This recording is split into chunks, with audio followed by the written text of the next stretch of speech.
All right, so let me talk to you guys what we're doing today, why we do it, and what's the goal. The reason why we do these calls is to be better leaders, better team leaders for those of you guys who are already team leaders, and for those of you guys who are thinking about, starting that team. And there's a few of you guys here that are in that situation too, to kind of see what some of the things that we're going through. I do pick a team leader that is currently running a team successfully, and I ask the tough questions. So understand this: I do not give Rebecca and Josue the questions beforehand. With the intention is, I just want to know. I don't want the prepared speech. I want to know what comes from the heart. So the questions are not intended to be easy questions. The questions are intended to find out, what it's going to take from their perspective to build a good team. So we're going to get started with a couple things first before we get started. We do this call every month on the first Thursday of the month. So if you want to put that as a repeat on your calendar, don't miss out. We intentionally try to showcase different types of teams. So in the past, if you want to go back and look at the other videos, we've done teams that are lead generation. We've done teams that are only sphere of influence. We've done teams that are community teams, meaning that they work farm areas and things of that nature. So if the team today is not the team that you're specifically trying to build, then go back in the library and go look at some of the other videos that we've done.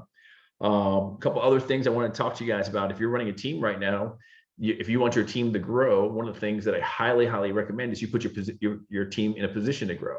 If you haven't been thinking about this after yesterday, I mean, I got to believe 257 people bought their Build 22 tickets after listening to Brent Gove go off last night. So make sure that your team members have the same opportunity. I was just at a meeting yesterday, and there was a guy in the room, and I don't know if he'll be here today, but the guy, before he went to Build 22, didn't run a team, and he was just, a solo agent figuring things out. His name is Resales Acevedo. He came back from Build 22, built a team within 1 month, became an icon within 3 months, and has an organization that he's building throughout the world. That's the type of people that you want in your organization, right? You just don't want people that are on your teams that are producing. You want them to be growing. You want them to be growing as fathers, as mothers, as people, as leaders, so they can one day do what you do. That is the ideology of the Global Alliance. So I want to make sure we get that all started. So we're going to get started. We only have 1 hour. So I want to introduce you guys. I'm going to let them introduce themselves as well. But Josue and Rebecca have been running a team in Orlando for ages, and they've gone through the shifts. They've gone through large teams, small teams. They're very community built. They are national speakers, authors. They've done it all, and they continue to, while raising a family, continue to run a very successful team. So I'm going to get started. First off, Rebecca, if you don't mind, for the rest of everybody else that's here, and then Josue, introduce yourself. Tell us a little about you and your team. Hi, everyone. Thank you, Gil, for having us. We're so excited to share with you. A little nervous now that you mentioned you're going to ask us the hard questions. Yeah. But no, honestly, excited to share. Josh and I have been in the industry for about 16 years. We ran our own company for about 9. And primarily, I would say that we were a married couple team mostly. And when we came into EXP is really when we started the real estate team. We did work a little bit with NAREP and building the chapter and the board, the local board here. So we have a little background working with teams in that respect as well. But all of this I feel is new to us, and we're kind of rolling with the punches, making mistakes, building it better. So that's, I think, a little bit about us. Josh, what do you want to say? Yeah, I mean, we just like Rebecca said, we always ran the majority of our career, we ran the husband and wife team. And it wasn't until like 3 years ago that we really just, once we moved over to EXP, we understood how actual teams are being run. And we just, by trial and error, man, we're learning as we go along, but we have to strip them down. We strip them down and just bring it back up again. And honestly, it's been really good. Okay. So tell us about your team size. Tell us about your production. Get us a sense of what your team looks like. All right. The first year that we moved over, we came over with 4 agents, and we ended up with like 20 agents on our team. And we did very well. I think that year we did close to 60 million that year. the first year. No, 32 million. I'm sorry, 32 million. And the second year, we had about 24 agents and we did close to 60 million. And then this year, we actually, some of our agents that we had on our teams, they actually went on their own. We're helping them build their teams. And right now, it's only 6 of us. And right now, we're on pace, probably just us 6, probably to do about somewhere between 30 and 40 million this year. Good stuff. Good stuff. Well, you actually hit on the whole growth and the fact that you're supporting your people to be team leaders. Talk to me about your mindset on that. I mean, that couldn't have been easy to watch some of your top producers now start going to build their own team. Walk us through that portion. I'm going to take that one because I feel like, because while the team is important, it's not my primary focus. And what I want that team to be is to help those agents who need to build their database, who don't have the leads coming in and can't afford to get it started. And so we want to be able to provide it for them. But the truth is, I did come into EXP knowing that it was okay for them to be on our team. It was okay for them to move off the team, and that I wanted to support them in that. And so I think compartmentalizing those things, even down to the interview, when we're interviewing them initially, telling them all about EXP and how wonderful it is, we talk about how they can enter. So they can enter as an individual agent, they can enter being on the team, they can move off the team. We don't want them to leave, so they can move off the team at any point. They could decide to go on someone else's team, right? And so I let them know, you're not going to hurt my feelings. I want you to grow. I want to support you in whatever it is you want to do and whatever that looks like. So Okay. I want them to have that conversation. All right. So you have a team and then you have your organization. So you told us about your team size. Tell me about your organization size. So total organization right now, I think we're up 345. And we are primarily, I guess, well, no, there's a lot in Central Florida, but we've got Puerto Rico, Southwest Florida. No, I got somebody out in New York. We have Texas, Colombia, Brazil, Spain. Okay. So I guess the one little nugget is not everybody needs to be on your team, because you've got 6 people on your team, and the majority of people, 99% of them, 99.9% of them are in your organization. So I think that's one situation that, you know, it hurts people who are doing agent attraction, because they try to fit them into the team first, and that may not be that might not be a good fit at all, right? So you're really about, keeping the team small per se, and then really helping them grow their own teams and growing their own organizations and things of that nature. It's probably why you've been able to grow in less than 3 years, 300 and some odd 50 people. So kudos to you guys. All right, so let's get down to your team. What's more important, people or production for you guys? People. Talk to me more about that. So do you take somebody who might be a low producer and keep them on the team? No, I think what's most important to us is, first of all, they have to really align with us, and they have to go through a certain types of interviews and circumstances, as far as production wise, in order for us to allow them on the team. But second of all, I want to see how driven they are, which is most important, Gil. I think that allowing people just to be, I think Rebecca says it best, to be on the team is a privilege. You know what I'm talking about? We want to see how hungry you are. We want to see if you're doing exactly what we're teaching you to do from the beginning to get to that level. And what's most importantly, man, we want them to grow. We want them to become better leaders than what we are, I think that's the main focus, man. We try, if we're able to focus on that, then they're able to see how passionate we are for them to succeed. You understand? So that's why we say people. I mean, that's what I would assume. Do you find yourself saying no to a lot of agents who want to be on your team? Yeah. Yes. So talk to me about, so you mentioned, both of you mentioned interviews. So talk to me about your interview process, and talk to me, how do you say no to somebody? Okay. So, and I'll tell you, the interview process is refining every time, but I want to make sure that the expectations are set up properly, because there's a lot of people who the first thing they say when they come in is like, okay, I want to come in, I need to be part of a team. How many leads are you going to give me? And so I'm taken back a little bit, because that's all they're focused on. And then, ¿cuánto me vas a quitar? How much you're going to take for that? And they don't always see your value. I don't know where they think these leads magically appear from, but we pay a lot of money. We do a lot of marketing. We've built a brand. So I need to make sure that they understand going into this what we've put into growing this brand, how those leads are coming in, and that yes, there's a commission split. So yep, EXP takes their 20%, and then there's going to be an additional split for the leads that we provide, and you may only need to be here for a short time.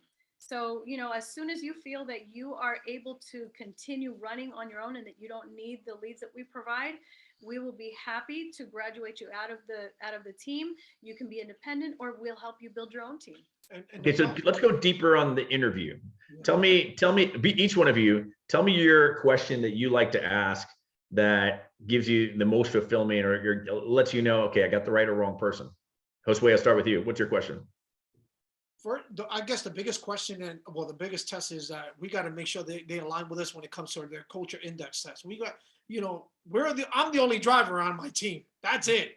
Everyone else has to make sure that they're aligned with what we believe in our culture, you know. And one of the questions, you know, that I tend to ask them is, where do you see yourself in the next 12 months? I think that's a big question you have to see. Where do you see yourself in 90 days? You know, because the way we envision you is we expect you to be at least 3 to 6 transactions in your first 90 days. Seriously, you know? And for me, I'm looking to see that they're willing to go through the training, that they are hungry enough, that they're going to be responsive, that they're going to adapt our ways of running the team. Not running the team, of responding back to those leads, and making sure that everything's done, you know, the way that Soto Legacy Group is run, right? Right. That they're going to be following those rules. Aside from that, what's your question? Yeah. Somebody has a quick question? Yeah, your question. What's your question? Yeah. Aside from that, I'm honestly just kind of looking to see that they have a clear understanding and that they're going to be a team player. And I just kind of want to get a vibe of who they are and what they want, and if they're going to be a fit. Okay, I'll give you one of my favorite questions, because I sometimes feel like people want to be on my team. They think that it's kind of like a gym membership, that if you pay for it, all of a sudden you start growing muscles, right? So I always going to ask them, is like, hey, just out of curiosity, what are you expecting, right? And like, you know, what I'm looking for in their answer, to kind of give you guys more information, that is, I want to hear, what are you willing to do to get that expectation, right? So what's your part in that? And like you guys, that's an evolution, right? I mean, there's been times where I'm like, okay, I need to put people on my team, and I'm just going to put people on my team. I'm going to put people on my team. And then there's sort of like, okay, we're going to stop that. We're going to get refined. And when I put some barriers, you know, some people, that's enough. I'm like, well, you know, I'm not hiring anybody. Come back and see me next month, right? And then they come back to me next month. I'm like, well, you know, go do these 4 things. And then they come and do those 4 things. I'm like, okay, you jumped in a couple of hoops here. They tend to be a better agent coming through. But when I go through and I'm like, oh, I make it very easy, it comes to bite me in the butt. So both of you guys mentioned interviews so much. So I think that's an important thing that you guys are doing to make sure you're getting the right people, and that they're in alignment with you guys. Everybody always wants to know about compensation, so let's just jump that out there. It'll probably be in the chat box some more. So tell me how your team structure looks like. And you guys, I'm assuming, are a standard team or a mega team. How do you guys run? Standard team. So it's $8,000 cap, right? It's an $8,000 cap. We're at a 60-40 split. 60-40 as Soto Legacy, and then the 40-40 their way. All the leads that we give them, any leads that they bring in, it's a 70-30 split. 70. The 40% is for the team. Yeah. The 60. Yeah. Sorry, you said that backwards. Well, and then when they bring a lead in, it's a 70-30. We get 30 out of the 100. So okay, so self-generated leads to the team is going to be 30%. If it's a lead from the company, then it's 40%. That's correct. Okay. Have you ever played with that, or is this what you've always been? No, we've played around with that, and we may even consider playing around with it again. Yeah, we played. Okay, so talk to me about the thought process. Where were you before that made you want to split to this one? I think every team leader kind of struggles with their value proposition, and you know, moving that up in there. So how did you get to this number? I tell you how we got to that number is when we hired a chief marketing officer, and we went over the numbers, and they're like, bro, you're killing yourself here. It's like you're giving it away like it's Christmas, man. And it's all about numbers, man. When you're able to understand how much money is going out, to how much money is coming in, and what your expectations are within a year, then you can understand and get a bigger plan on how to structure these commissions. And when we looked at it, we're like, whoa, we gave away way too much. We were at a lower split. I think it was 25% only. And I realized that the numbers did not work at all, at all. And we were like, no way, we can't keep doing this, because at the end of the day, if we're going to do this, we might as just stay her and I together, and just run this together. But we wanted to make sure what's most important, Gil, to us is that, yeah, the leads are great, but we want to see our agents succeed, man, and at the end of the day, it's like I tell them, this is not for everyone. But if you want to grow and you want to learn how Rebecca and I run our business and we run our team, it's going to be right here. You're going to learn it right with us, So that's the value proposition that they're going to get. Okay, so let's talk about production. So your production right now is about 60 million. Talk to me about where that falls. That predominantly buyer side, predominantly listing side. Where are you at in that mix? I would say selling side is probably about 70 and buying is about 30. We do a lot of listings. Okay, no, so it's like 60-40. Go 60-40. Yeah. So 60% listing side, 40% buyer side. That's a really good mix there. So talk to us about, now we're going to spend some time talking about like tools, resources, CRMs, what is it that you're doing to generate that kind of 60-40 mix? Because that's pretty impressive, to be honest with you. All right. So the system that Rebecca and I have been using is Whitley. Whitley's been part of our family. I say family because we've been part of them for like 5 years already. And what is Whitley? Whitley is basically a CRM, but it's specifically for any it's a lead management system that we use, which is specifically connected to ads that we run through Facebook, IG, Google Ads, Google Analytics, and all that stuff. Everything funnels in through that lead management systems, and then we have it connected through KV Core and Follow Up Boss. Good. So give me a pricing on Whitley. There's different types of pricing. The lead management system itself, and it teaches you how to create ads and the right ads and everything. It can run you from $297 a month, and it depends on whatever else you want to add to. As far as what Rebecca and I have, we have a chief marketing officer that runs everything with us. They're my only person. He only works directly with us. And his cost is $2,000 a month, but he sets up everything for us. I don't do anything. All I do is I send them the videos. We have a business plan. We have exactly how we're going to set up the ad, the retargeting ads, the Google ads, everything is running and funneling together. So we meet on Tuesdays. We meet our chief marketing officer at Tuesday at 9 a.m. And we already have the plan of what's coming in the next 30 days. Okay, so you're constantly moving the marketing to try to attract different leads in different areas, target neighborhoods, and your CMO is responsible for those ad spends and things of that nature. That's pretty interesting stuff. So typically what most team leaders are doing is they're kind of like using Boomtown or Commissions Inc. or some other CRM to kind of manage that process for you. You guys found, with Whitley, you're going to own that process basically. Absolutely. Okay. Good stuff.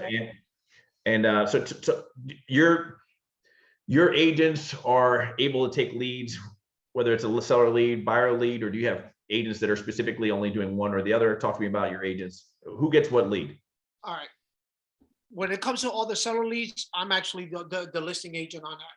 All the buyer leads come in through the buyer's agent, but we also do, we get lists, 20%, downsizers, all that stuff. So we have one guy on our team that specializes in that, and he's a powerhouse on the phones.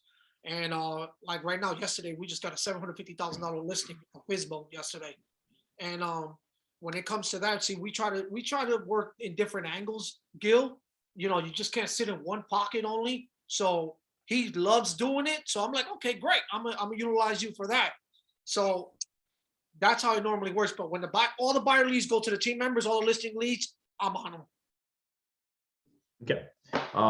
If you handle the buyer side on your own listings?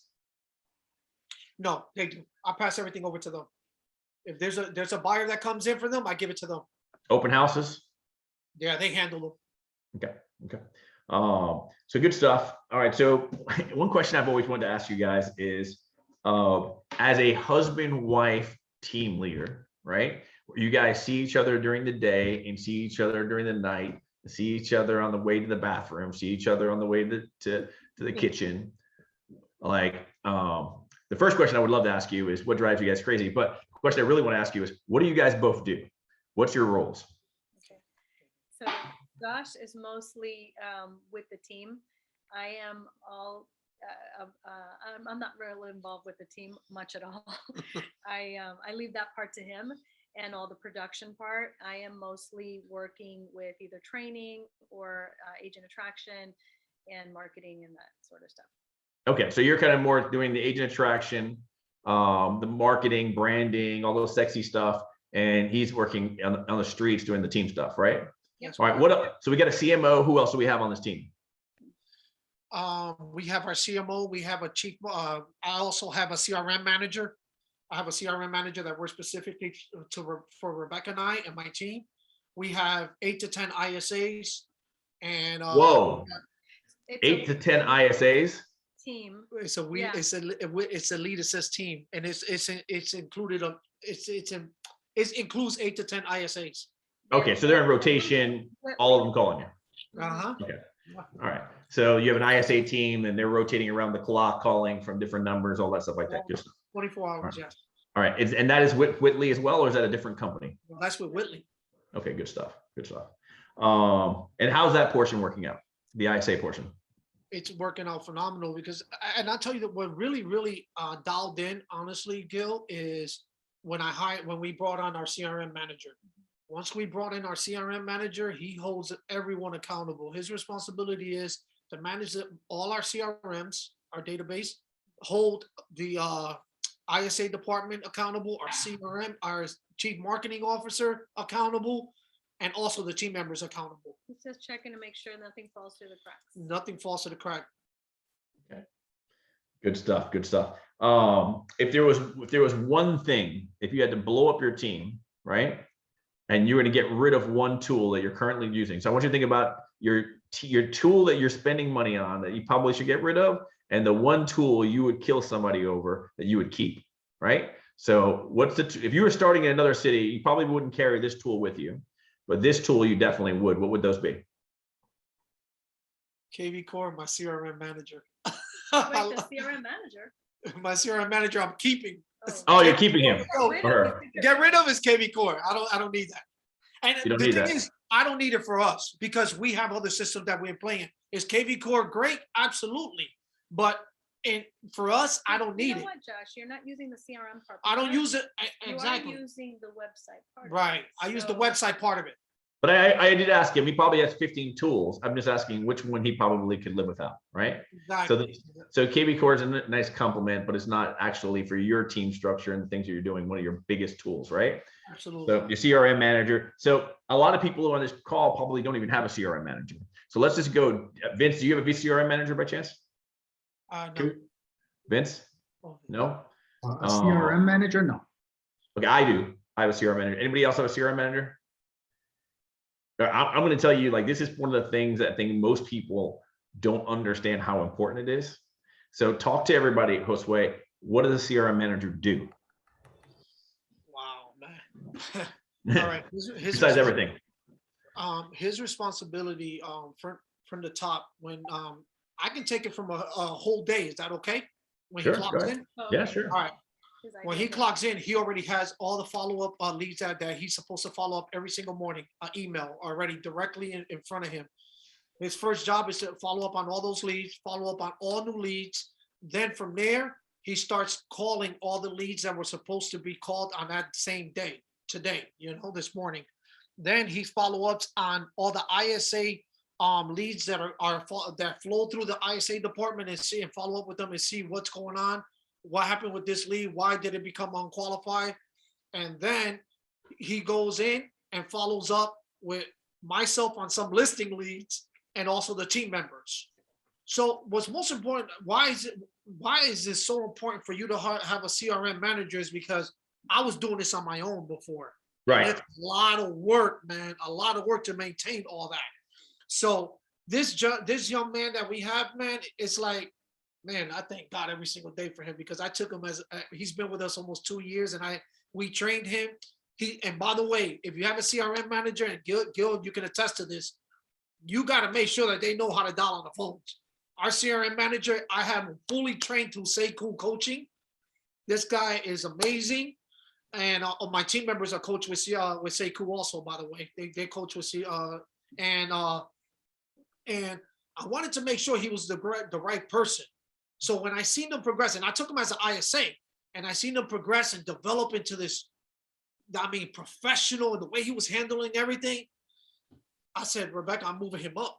And we just brought him in, I moved him up, and now he's actually going to be training our new ISAs that we're bringing on also. Yeah, I will tell you again, I think that this is the one piece of the puzzle that most teams don't understand. I always ask people, I was like, hey, what's the one thing I have a TC. Okay, great, a TC, right? I have I have this person, but I call your CRM manager is my leads captain, right? This is the person that is basically in some ways even more powerful than me, right? They're going to make decisions on who gets what, who's going to be on vacation for a little while because they're not doing the right things, right? Who's making sure we're making calls and who isn't. So, if you don't have that person, it can't, it can be you in the beginning, but it's a job. It's every day throughout the day, making sure that you're not losing money, right? Because you can lose a lot of money with leads that just sit there. You can lose a lot of money with leads that are not being followed up on. You can lose a lot of money because agents aren't being reminded or touched or poked and things of that nature. So, and then the other thing is that a good CRM manager should also give you good reports, right? They should be able to give you reports that actually help you focus on what training do we need, right? Are we having, and there's different stages. You have calls, you've got appointments, you've got offers, you've got contracts, and you have closes, right? So you have calls, you've got appointments, you've got offers, you've got contracts, and you have closings. And when one of those are starting to falter, you're gonna have an issue. But if they falter on the front end, your issues are big, right? Because if you're not making enough calls, you're not going to get enough offers, contracts. So if you're writing a bunch of offers, but they're not turning into contracts, well, there's something in your offer process. So for me, that was a problem 2 years ago. We had an offer problem. We were making a lot of calls, making a lot of appointments, but our offers weren't sticking. Well, we know that during COVID and stuff like that, the challenge was that people were getting multiple offers, and it was hard to get our offer to stick out. So we adopted Bomb. Our strategy on our team is all of our offers go with a Bomb video. So we don't ever send anybody an offer without saying, hey, here's our offer attached. We do a video introducing our offer to the agent. So, and we have a conversation with them, letting them know what they're going to open, and the fact that we're a full-time passionate realtor, and we're looking to do a business with them, and we're the one you should choose. It's not about the offer, it's about the agent, right? So we want that agent to know that I'm the person of choice. Look at this tool that I'm using. I'm a professional. Look at me in the eye. I'm serious about what I'm doing. I'm not just attaching an offer like everyone else. Yeah, so I love that you touched on that, Gil, because that was another thing my CRM manager does. Once he makes the contact, he passes it over, and he gets a video from me, basically telling the client, hey, thank you so much. Thank you. I know that you spoke there. Just a small little video. It's like 10, 15, 20 seconds introducing who I am, the team leader of the Soto Legacy Group. One of my agents, Johnny Davis, said, was moved on to Johnny. That video is going to go to Johnny. Johnny Davis will be reaching out to you within the next few minutes. Johnny calls. After he's done with that call, he sends the video to the client, say, hey, thank you for the call. I'm looking forward to working with you moving forward. You're going to get a list of some homes. I'll follow up with you in the next 30 minutes to an hour to see if you have any more questions. That's it, guys. That's all it is. So you mentioned something else I think that most team leaders struggle with, right? And I want to know by a hand in the air, besides Josue and Rebecca and myself apparently, who else has a secondary coach that's not someone on their team coaching their team? And I think that that's a mistake.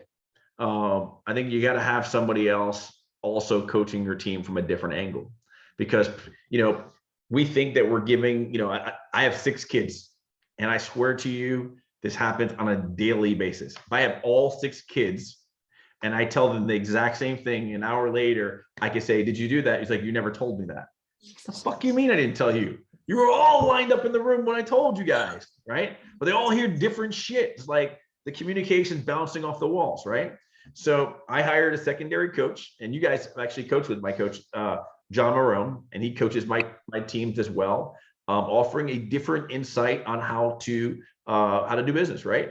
But some of my agents really respond to John, right? Some of my agents frankly hate him, right? They're like, we want more Gil, less John. Some of my agents are like, we want less John, more Gil, right? So whatever, right? So different strokes for different folks.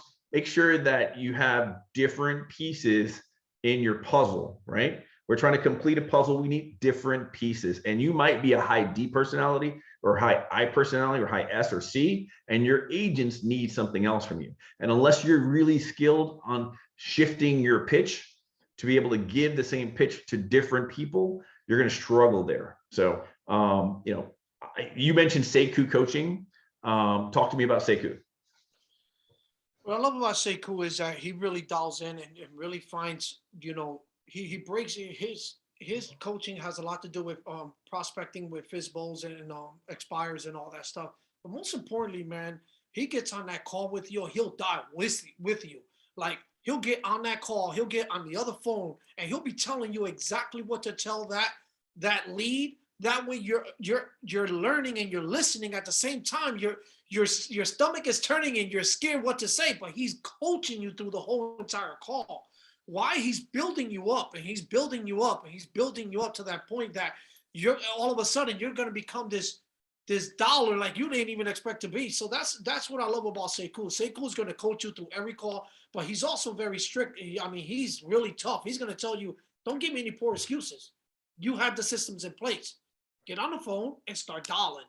And I love that he coaches. My team members were dialing from 8 in the morning to 11 o'clock in the morning. Every day, Monday through Friday.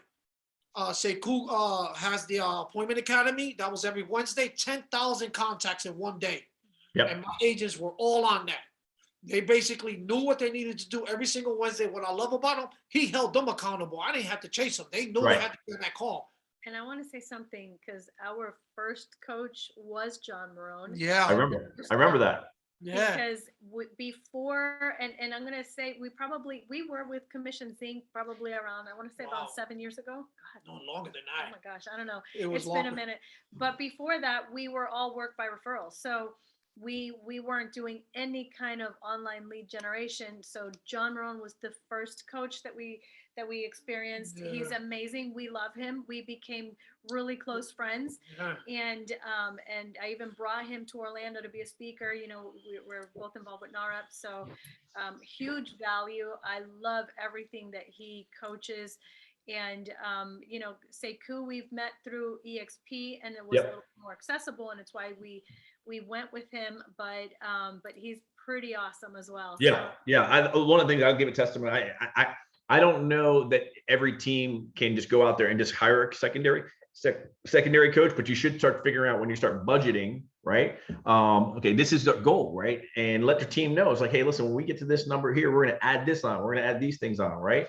So make sure you have a good budget. We should talk about budgets in a second. But Sekou, one thing I love about him is you can actually start doing some Sekou coaching for free.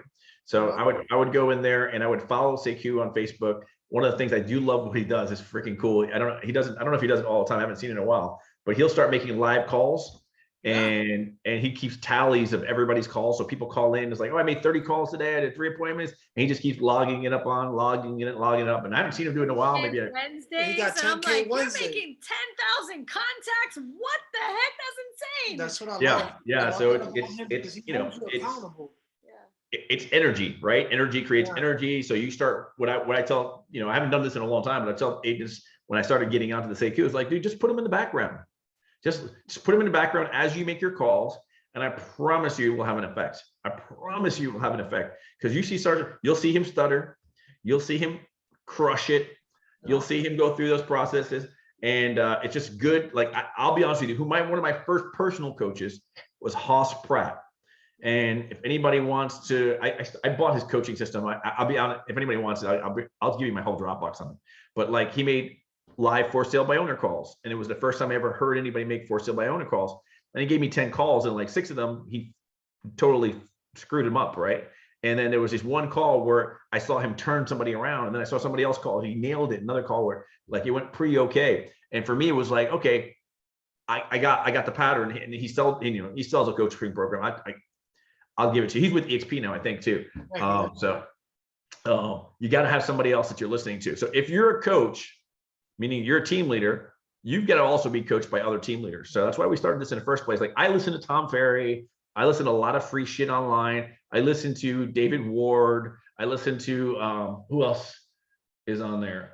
Mike Ferry back in the day was one of my favorites. And I like that you're saying that, Gil, because it's so true what you're saying, man. I mean, honestly, just listen, man. Honestly, it doesn't matter who it is. You got to leverage every one of them. Listen to them. Shout out to Corinne. I don't think she's on this call right now, but I've been seeing her lives. I love where it. she's doing some live calls. And she's pretty badass. Yeah. Every other Monday at the downtown office, we do coaching. We do a lot calls with Corinne, I think they're called, and she does her calls live right there in the office, and you can watch her make her calls. And I've actually watched one class where she made 30 unsuccessful calls, and she's like, and that's usually like her limit. She's like, I'm not leaving, and then she hit her 31st call and made an appointment and left the office to go show a home. And I was like, boom, that's the way it's fucking done, right? Exactly, you call, you make an appointment. And what's the most important too, Gil, that I forgot to bring up about Sekou is that my CRM manager was interviewed by Sekou. I hired him. Sekou did the whole entire interview. He just told me, bring them on. We interviewed 3 of them. Bring them on. I just want you to listen to me. So that's where we reached up, because we never hired a virtual assistant before the one that we have now. And we're like, we don't even know the first thing to ask him. Like, how do we like figure out what's good, what's bad? What are the questions we're asking him? And Sekou's like, I'll help you. And he said, I just got on the call, guys, and he just asked all the questions. He brought me in on a couple and said, hey, Josue, you got any questions? I would ask a couple, then he would continue asking. And he was at the same time, guys, he was reading his body language. He was seeing how he was answering the questions. He was seeing their face reactions, everything. And after him and I hung up, it's crazy because when we hung up, we went over the list, and the project manager was like, who do you guys think? And I said, I have somebody in mind that I liked, and I felt like they were the right person. And he says, who do you think, Josh? I said, I like Ron. He was like, absolutely, Ron is your man. So we brought Ron on, we put him through the training, and I tell you, man, it was the best freaking hire I've done. Good stuff. So I wanted to make sure that we get some questions, and then I'm going to make a recommendation for everybody in the group, a book I think that you need to be reading if you are a team leader or you aspire to be a team leader. So I know Jessica Cassell has been like asking me a gazillion questions. I'm trying to get them out as we go through. One question from Antonio Campbell was on the screen a second ago. Let me read that again. It says, how do you guys get the list for your VAs to call? Well, we normally sometimes I get them from a title company partner of mine, or sometimes we'll just get them from different resources. I can share those with you guys. So what do you ask? What kind of list do you get? Let's start with that. We get FISBO lists, we get downsizer lists, we get 100% equity lists. It really depends on the areas that we're targeting. Like the one we just got, that was a regular FISBO, but we sent a text message blast about 3 weeks ago. This one's one that everybody could do like right now. Right now, yeah. Right now. I tell you right now, guys.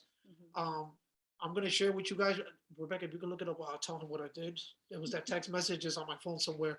We sent about 3 weeks ago. We sent a text message blast. We just decided to run a beta on my CRM, my CMO and I said, let's run it. So what we did was we sent a text message blast. It was right to the point. Hey, what do you think? Hey, this is Josue Soto from the Soto Legacy Group, and I see that your property was on the market several weeks ago, and it's off the market. What if I bring you the right buyer at the moment? Not only that, I can be able to keep you in your home for 60 days and be able to move you to your next home without any stress or anything. It was a real quick text. I mean, it was right to the point. Rebecca sent it over to you. And within an hour, we got 2 listings and 2 buyers out of that. Just that one text message to 4,000 people. That's it. Say that text message again. I'm trying to look for the Hold on, exact I got it. wording. I got it. I don't have it. It was like real quick. Hold on a second. I'll get it to you. It's like, if I can help you find your next home. Oh, If I can help you find your next home, Without. what? oh, gosh, I can't remember the wording exactly because I only looked at it once very Yeah, quickly. and I can't remember because I got Something about to the effect another. of, would you be ready to list your home? And so, because right now a lot of buyer fear is that with very little inventory, they may be wanting to make a move, but they don't know where to go, They're and they scared. know that their property, being a seller, that they're going to have a seller contingency on their contract. They're not likely to win a bid, and there's multiple offers gone on properties right now. And I just texted to Gil. and Watch how so simple it is. we know that I- in another I actually got it in. What's up, guys? I'm part of. I'm inside of the drip campaign because we ended up buying a house, right? So I got an automated text message, and I think this is the one that you're talking to about. Would you sell your home right now if I can find you a home to purchase? That's it. Yeah. Say it one more time.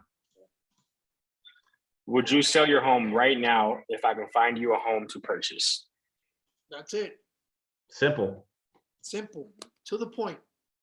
And I can tell you this right now. Rebecca and I were at dinner, Gil, and my CMO was actually clocking out for the day. And my CRM manager, my CMO manager was like, "Hey, you got to keep running about an hour extra, pay him overtime." I'm like, "Why?" He goes, "Because the freaking your follow-up boss is going nuts right now with the text message. I had to keep him on and pay him overtime that day, and it was crazy, man. I had appointments like we were stacked up, man. It was crazy, man.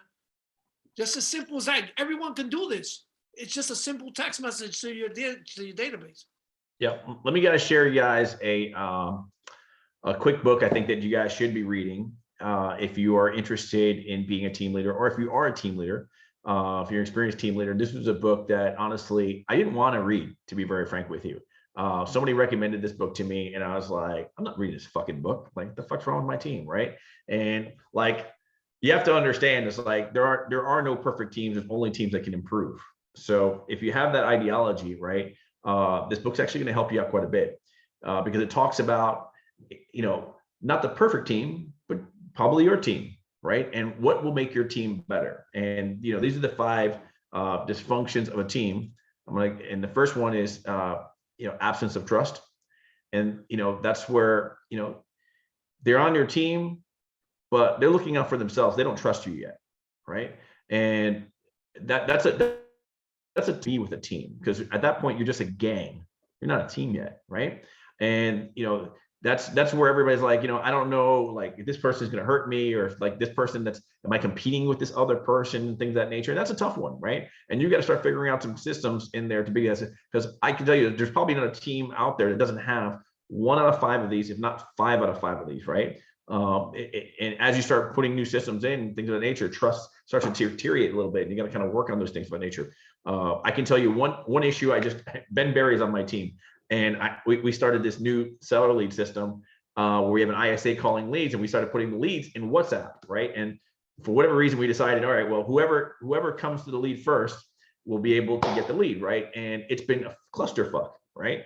And the reason why is because he's shaking his head. It's been a clusterfuck because it's like people are just like, they just want the lead so bad that they don't even read the lead. Like, it's like, oh, the seller is selling a $500,000 home. Yes, I want it. By the way, he only speaks Portuguese. Fuck, right?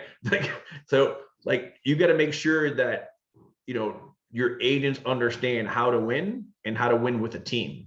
Which, by the way, they don't inherently know that, right? They don't know how to win as a team and that everybody wins together. So that's something that this book can help you with a little bit, right? So the other thing is, I can tell you, fear conflict is a big thing, right? You can put somebody on your team, and the worst thing that they can do is be on your team for 3 months and say nothing, right? Because let me tell you, everybody has issues, right? And you don't want that person who's always telling you all their fucking issues either, right? You're not wanting that person telling you every freaking conflict, but you got to be scared of that person who never tells you there's any conflicts, right? Because if not, you're not learning from your team, you're not growing from your team. So you got to go reach out to people. Hey, just out of curiosity, just checking up on you. Hey, is everything good? And then just force them to tell you some kind of conflict. Like there's some people on your team who will never tell you the conflict. Hey, if there's one thing we could do better, what would it be? And there's where they'll tell you the conflict that they're going with. So I would challenge you guys to go through your team and ask them, hey, if there's one thing we could do better from your opinion, what would it be, right? Just curious. If there's something we can improve on, what would it be? And those people that don't like conflict will be happy to tell you that, because they're not telling you this from conflict stage. They're telling this is, I want to help the team, right? And then, you know, the dysfunction of a team is you're going to have some people on your team, as you start to grow your team, you're going to have some people who are like, they're your soldiers, right? They are selfless, they're outstanding, they're unlimited, they're leaders of love. They will kill for you and they will hide the gun, right? And then you're gonna have some people who are not like that, and they're not gonna understand those other people, right? And that lack of commitment can cause issues on the team. You can have 50 people on your team, and one person who's a bad apple who can come in there and start questioning things, and problems start to create, you know, because they're not in alignment with you. They don't believe the same thing. Maybe they came from a different team and just that wasn't the way that team worked, right? And you gotta have some patience with people and let people, you know, gain that commitment to the team, or you got to move them out, right? Because we don't want teams of mercenaries, which sometimes can happen when you have somebody who's all about themselves. They're not a team player, right? So this book's going to help you with how to identify that, and most importantly, do something about it. Then you're going to have some people on your team that don't like to be held accountable, right? And the moment you give them some feedback, the moment they're going to take that as a personal attack. And you got to learn, you have to have some skill sets on how to deliver information, because if you desire to be a team leader, which I think that you do, and be able to find greatness in somebody, you have to be able to give somebody feedback without them getting hurt, their feelings hurt, right? And that's tough, right? And some people, they've interpreted, because of the time they had before, because of their previous boss or whatever, feedback means you're mad at me, right? And you know what you got to let people know is like, hey, listen, you got to keep reminding them, hey, if I'm giving you feedback, it's because I want you to win, right? So you know, that can be a dysfunction on your team if you don't have a system in place that you can give accountability to somebody without them feeling like you're attacking them. And number 5, and again, if you have a team, you probably have 1, 2, 3, 4, or 5. You could have all 5 of these, right? But inattention to results. If you're a team leader and you don't recognize that things are happening on your team, both the good and the bad, it can hurt you, right? I can tell you one thing that happened recently on my team. You know, I in the same WhatsApp channel that I was telling you about, there was some like conflict, and I don't normally get involved in my messenger. I kind of like let those things kind of play out, but there was some negative, and I was like, oh no, fuck that shit. That's not my culture. And I jumped in and I basically was like, we're putting an end to this. And by the way, within like a month, the people that were probably the biggest conflictors in that chat quit my team, right? Because they realized that, you know, they weren't aligned with what we were about, and I was letting them know they're not aligned and we're not playing that game, right? And I think that those are important things, that you can't be afraid to hold people to your culture. You can't be afraid to hold people to your systems, to your value proposition. Like, you know, I've often say is like, you can't really screw this up, right? Just don't hurt nobody, right? If you mess things up, I'm never gonna be mad because you run an offer bad, or, you know, the showing didn't go well, that you lost a client. Like, listen, I know you're suffering enough. You wanted to make money too, right? But, you know, if you hurt somebody, then there's going to be some serious consequences. If you hurt somebody maliciously, obviously, right? You kick somebody, like I always use that. You kick a little lady down the staircase, I'm going to kick you, right? So I'm on a Zoom meeting with you. I have to mute myself. I got you. Anyway, so, you know, like if you're a team leader and you're struggling, or if you're a team leader and you're wanting to grow, like this is a book that actually can take the anchor away from your growth, right? Understanding with any one of those 5 dysfunctions of a team was super, super important. I would go on Amazon right now and order that book. I'm a big believer, only order books used, don't buy new books, right? The used book reads just like the new book and it saves you money, right? So, and if somebody underlines some shit, great, go pay attention to that, probably pretty important. So before we end this off, I wanna make sure that we got some feedback. Is there anybody, but first off, I wanna say thank you so much for Josue and Rebecca for playing all out. You guys didn't duck a fucking question. I love that shit. You guys were super honest about everything. I appreciate that so much. But I also want to kind of go over, is anybody right now doing anything, any tool, any resource, any something that you're doing right now that's working for you? Maybe you just got a big listing, maybe you hired somebody, maybe you got, you know, a story of success on your team. Like, to share with the rest of the group something that's working for you right now. Were you asking us or you're asking the group? I'm asking everybody in the group, anybody. The group, all right. But you can jump in too if nobody answers. Well, I just closed yesterday a nice listing, 2.2 million, dual agency. I got that listing through a text blast that I do. I'm usually a listing agent. So that's a nice win for this week on my birthday. Oh, happy birthday. So tell me, Thank what you. was the text message? I'm always curious on the messaging. Do you remember the text message you sent? Of course I do. I have templates for all my text messages. Okay, well, share. What was the text message? Well, I do a special. I do a special commission break because there's so many listing agents out here. So that always catches their eye. It doesn't always stay reduced commission fee. Quite often it goes higher when I need to co-broke, but that kind of gets me into the door. But it definitely works. So keep doing those blasts and working those leads. Good stuff. So just getting their attention. Listen, I can tell you guys right now, is like, if you're not texting out on your team at least 10,000 text messages a month, you're never gonna get the results you want.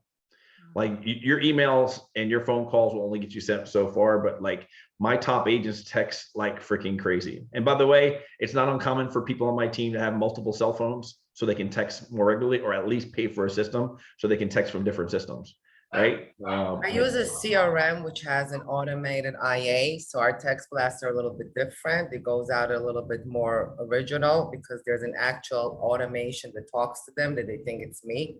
So I only jump in when I see someone who's really, really serious. And then the automation also, I set it up where it follows up like once a week or once a month or once in 3 months. And I use that, and we'll start using that more for agent attraction as well. I just hired a marketing director for my team. So she's gonna take a little bit ease off me, and yeah. What's the name of the program that you use for your IA? I use Rare Leads. I didn't hear what you said. Say it again. Rare Leads. Rare Leads. Okay, good stuff. Who else got something that's working right now that, you know, I'm always a big believer on using BombBomb. Like, to me, that's my secret sauce. I mean, it's relatively inexpensive, and it can help elevate an agent to, you know, in a competitive market, to be able to get their offer noticed. I also use it for our follow-up. So, you know, information that you give every single month, you should have a video for it, right? You know, 7 days before closing, right? You should have a whole laundry. Hey, super excited. We're closing in the next 7 days. Make sure you've turned your water on. If you haven't done so already, you know, here's my vendors here that for your insurance, if you haven't done that already, whatever you want to communicate with them. Like, I will tell you, for like, as an agent, I never forget this client. I totally screwed him over. We went to closing and we didn't turn on their power. We didn't tell them power. And we went to go through, I used to go from closing to their house and like bring them the welcome mat and drop them off in the front of the house. And it was a Friday, it was a late closing at 5 o'clock, and there was no power or water. It was so freaking embarrassing. So like, we have, you know, that's something that, you know, I might always remind our clients, like, you got to make sure that they turn their water and power on, right? So like, whatever it is that's those nuanced things, they should be going on video. Make sure because you want to make sure that they actually got the information too. I think, Gil, you're touching base on something really big, video, right? I think a lot of us are underutilizing the power of video, and you never know when you put it out there who's going to see it. We had one of our agents, we shot a video for him regarding a rent to own program, and he ended up getting several people that reached out to him, and one that he's showing property to in Miami, and another one he got under contract out in Deltona. Good stuff. Yeah, let me tell you a little story I heard from a guy who is one of the biggest marketers in the world. And most of us do our advertisements kind of like a billboard. And to prove a point, he went ahead and got 6 of the most noticeable billboards for one day in Los Angeles. And he was like, I'm gonna get the most expensive billboards. I think he spent $30,000 for these 6 billboards for one day to have his advertisement on there. And you know, these are the billboards everyone sees, everybody drives by. I was like, And the question came to him right away. So let's see, questions like, well, how many leads did you get from, you know, the most high traffic billboards in all of Los Angeles? And he said 0. I didn't get one. It was a complete waste of money.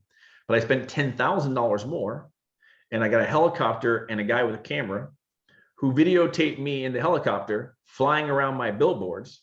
And I've used that billboard video now for 10 years, and I've gotten hundreds of thousands of leads. That video that you do will survive, will continue to thrive, will continue to repeat your message in a way you intended it to be done. So you got to make sure that your messaging outlives your voice, that it continues to go out there, your value proposition. Why should someone do business with you? Your team, your even on your onboarding, like, you know, how do you onboard somebody? Like, that's one thing that we're looking at doing, is like having a video series for our onboarding, right? We already use it on some other things, but we don't do a great job on it. So like, there are no perfect teams. There are only teams that can get better. And I would tell you, like, continue to jump on this call. We're going to continue to have other people be on this call. It's important to hear, you know, feedback from other people. Somebody jump in. Reels. I started doing video reels. You know, I'm a little bit older generation, so it was very hard for me to get into social media. And then I just let it go. And I talk about a $4 cup of coffee that I buy in my dairy barn by my home, which is like a drive-through. And I'm like, everyone buys that $4 or $5 cup of coffee for 30 days. Count how much, you know, put that into your business. The reels really work. So we had in our team, we had a whole marketing reel, how to create reels properly, how many times to post them. So that's really helps them a lot. They get a lot of leads through reels. Good stuff. Good stuff. Hey guys, help your team to be better people. Help your teams to be better homeowners. Help your teams to build some wealth. It will repay you more than a commission. So I appreciate you guys all being here. We'll see you guys again very, very soon. Be